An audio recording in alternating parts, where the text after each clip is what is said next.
வணக்கம். கும்ப லக்னம், லக்னாதிபதி சனி. இந்த லக்னாதிபதி சனி வரும்போதெல்லாம் நான் கொஞ்சம் நெகட்டிவான அமைப்பு தான் இருக்குங்க. சனி டைரெக்டாக லக்கணத்தில் இருக்கக்கூடாதுங்க. 2ஆம் இடத்துல இருக்கக்கூடாது, 3ஆம் இடத்துல இருக்கலாங்க. சனி நீசமாக இருக்கிறது அந்த லக்கணத்தை, அதாவது கும்ப லக்கணத்தை பொறுத்தவரை லக்னாதிபதியே நீசமாக இருக்கிறது ஒரு விதத்தில் நல்ல அமைப்புங்க. குரு சுக்கிரனுடைய தொடர்பில் இருக்கும்போது நல்ல பலன்களை தருவார். லக்னாதிபதி 4ஆம் இடத்துல, சனி 4ஆம் இடத்துல இருக்கிறது ஒரு நல்ல அமைப்புங்க. சுக்கிரனோட வீட்டில் இருக்கிறது ஒரு நல்ல அமைப்பு. லக்னாதிபதி 5ஆம் இடத்துல இருக்கக்கூடாது. 5ஆம் இடத்துல அமரும்போது அவர் பார்த்திங்கன்னா குழந்தைகள் அமைப்பு நெகட்டிவான அமைப்பாக இருக்குங்க. அதாவது அதிகமாக பெண் குழந்தைகளை கொடுப்பாரு.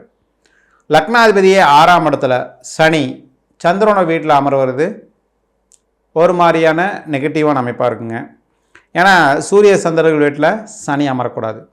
லக்னாதிபதியே 7ஆம் இடத்துல இருந்தால் லக்னத்தையே தொடர்பு கொள்வார். அதுவும் நெகட்டிவான அமைப்புங்க. ஏன்னா திருமணத்தை காலதாமதப்படுத்துவார். நண்பர்களே இல்லாத அமைப்பை கொடுப்பார். நண்பர்களை புரிஞ்சக்கூட முடியாத ஒரு அமைப்பை கொடுப்பார். லக்னாதிபதியே 8ஆம் இடத்துல இருக்கிறது, சனி 8ல் இருக்கிறது ஆயுள் விருத்தி அப்படிங்கிற அமைப்பு நல்ல விதமாக இருந்தாலும், சனி பொறுத்தளவில் புதனோட வீட்டில் இருக்கிறது ஒரு நல்ல அமைப்பு. ஓகே. லக்னாதிபதி 9ஆம் இடத்துல உச்சமாக இருக்கிறார். அப்போ பார்த்திங்கன்னா லக்னாதிபதியே 9ஆம் இடத்துல உச்சமாக இருக்கிறது ஒரு மாதிரியாக நெகட்டிவ் பாசிட்டிவ் கலந்த அமைப்பு. லக்னாதிபதி உச்சம் அப்படிங்கிற அமைப்பில் ஒரு நல்ல பாசிட்டிவான அமைப்பு.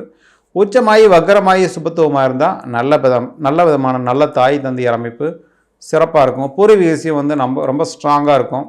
பூர்வீக சொத்துக்கள் அமைப்பில் நல்ல விதமாக இருக்கும். ஓகே. லக்னாதிபதியே 10ஆம் இடத்துல, சனி 10ஆம் இடத்துலேயே உட்காந்துட்டார்னா சனியுடைய காரகத்துவத்தில் தொழில் அமையும்.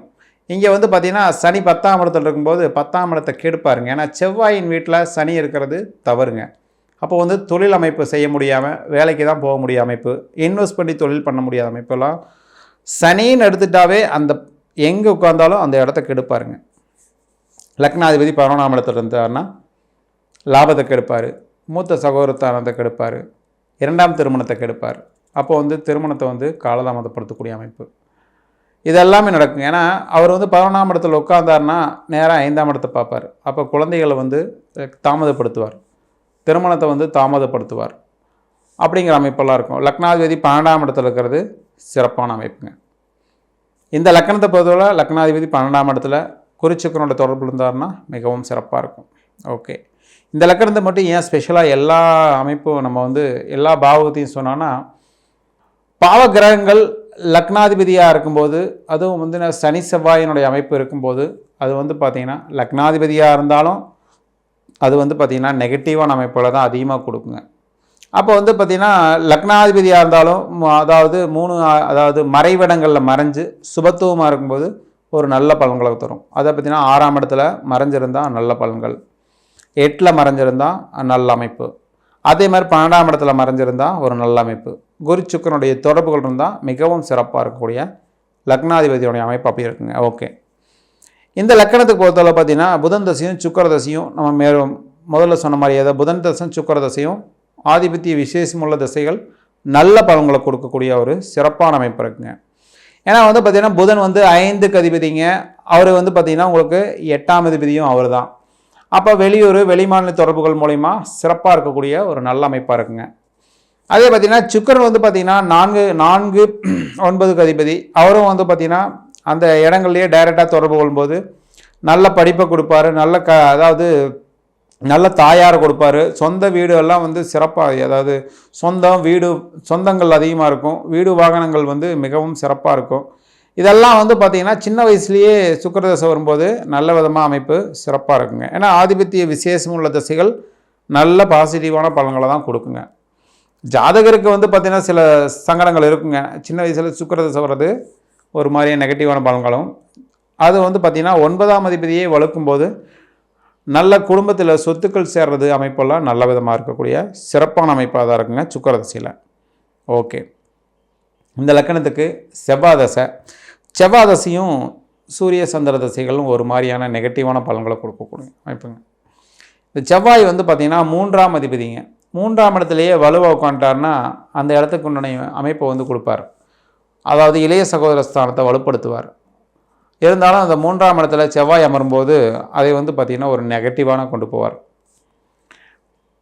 அவர் வந்து பார்த்திங்கன்னா 10ஆம் இடத்துல திக்பலமாக வருவாருங்க. 10ஆம் இடத்துல திக்பலமாக இருக்கும்போது தொழில் அமைப்புகள் வந்து நல்ல விதமாக இருக்கும். தொழில் சார்ந்த விஷயங்கள் இவருக்கு வந்து சிறப்பாக இருக்கும். ஆனாலும் குருச்சுக்கனுடைய தொடர்புகள் இருக்கணுங்க. அப்போ தான் பாசிட்டிவான பலன்கள் இருக்குங்க. இல்லாட்டி தொழிலில் வந்து சில சங்கடங்களை கொடுத்துருவார். அதனால் வந்து பார்த்திங்கன்னா இந்த லக்கணத்தை பொறுத்தவரை சூரிய சந்திர தசைகள் தான் வரக்கூடாதுங்க. அதாவது இருள் கிரகங்களுடைய அமைப்புக்கு சூரிய சந்திர தசைகள் ஒளி கிரகங்களுடைய தசாபுத்திகள் வரும்போது நெகட்டிவான பலன்கள் தான் இருக்கும். ஆயினும் இந்த லக்கணத்தை பொறுத்தவரை கும்பலக்கணம் பொறுத்தவரை நிதானம், நேர்மை இதெல்லாம் இருக்குங்க இவங்ககிட்ட. ஆனாலும் வந்து பார்த்திங்கன்னா உள்ளுக்குள்ளே இவங்களுக்கு எப்போவுமே ஒரு மந்தமான ஒரு தன்மை இருக்குங்க. கும்பலக்கணனாவே வந்து பார்த்திங்கன்னா ஸ்லோ தான். எல்லா விஷயத்துலேயும் ஸ்லோவாக தான் இருப்பாங்க. அதாவது ஒரு காரியத்தை நீங்கள் வந்து மற்ற லக்கணக்காரங்கக்கிட்ட ஒரு 2 நிமிஷத்தில் செய்கிறேன்னா இவங்க வந்து பார்த்திங்கன்னா ஒரு 10 நிமிஷம் டைம் எடுத்துக்குவாங்க.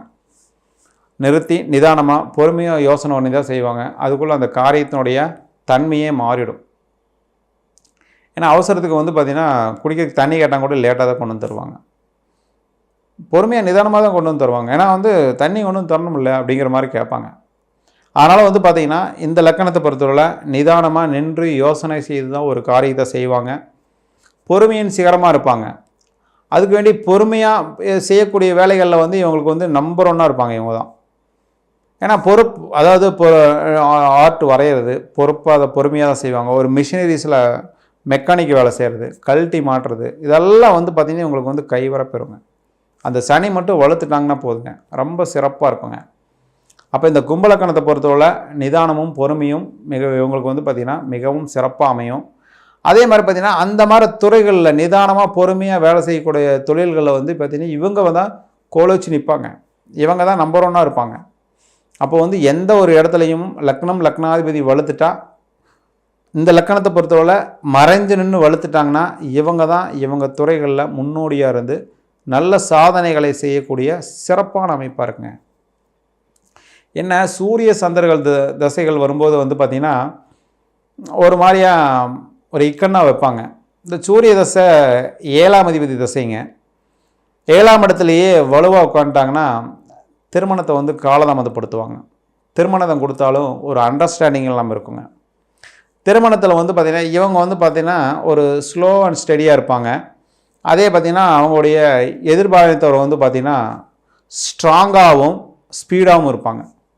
இது அப்படியே நடந்துருங்க. எனக்கு தெரிஞ்ச ஒரு திருமண தம்பதியர் அதாவது கும்பலக்கணம் 7ஆம் இடத்துலையே சூரியன் வந்து ரொம்ப வலுவாக உட்காந்துருக்காங்க. அவரை விட அவர் மனைவி தான் ரொம்ப ரொம்ப ஸ்ட்ராங்கு. ஆனாலும் இவரும் வந்து பார்த்திங்கன்னா அதை ஏற்றுக்கவே மாட்டாங்க எப்போவுமே. ஏன்னா சனியும் சூரியனும் நேர்கொண்ட பார்வைகள் இருக்கும்போது அந்த நெகட்டிவான அமைப்பு இருக்குங்க. அவருக்கு வந்து லக்கணத்திலேயே சனி இருக்குது, அந்த 7ஆம் இடத்துலையே சூரியன். சனியும் சூரியனும் நேர்கொண்ட பார்வைகள் இருக்கிறனால இது வந்து இந்த நெகட்டிவான அமைப்பு. இருந்தாலும் ஒரு அண்டர்ஸ்டாண்டிங்கில் லக்னாதிபதிக்கு வந்து சுபத்தன்மை இருக்கும்போது 7ஆம் இடத்துக்கும் சுபத்தன்மை இருக்கும்போது ஒரு அண்டர்ஸ்டாண்டிங்கில் போவாங்க. இருந்தாலும் வந்து பார்த்திங்கன்னா எப்போவுமே ஆளுமை பண்பு மிக்க சிம்ம லக்கணத்துக்கு இந்த 7ஆம் இடத்துல இருக்கக்கூடிய அமைப்பு ஒரு மாதிரியே நெகட்டிவாகவும், அதாவது எதுலேயும் வந்து பார்த்திங்கன்னா ஒரு மாதிரியே டைவர்ட்டான அமைப்புலேயே இருப்பாங்க. எப்போவுமே 2 பேருமே எதிரும் புதிருமாகவே இருப்பாங்க. ஆனால் குடும்பம் நடத்துவாங்க. அந்த அமைப்பு சிறப்பாக தான் இருக்குங்க. ஓகேங்களா? ஓகே, நன்றி, வணக்கம்.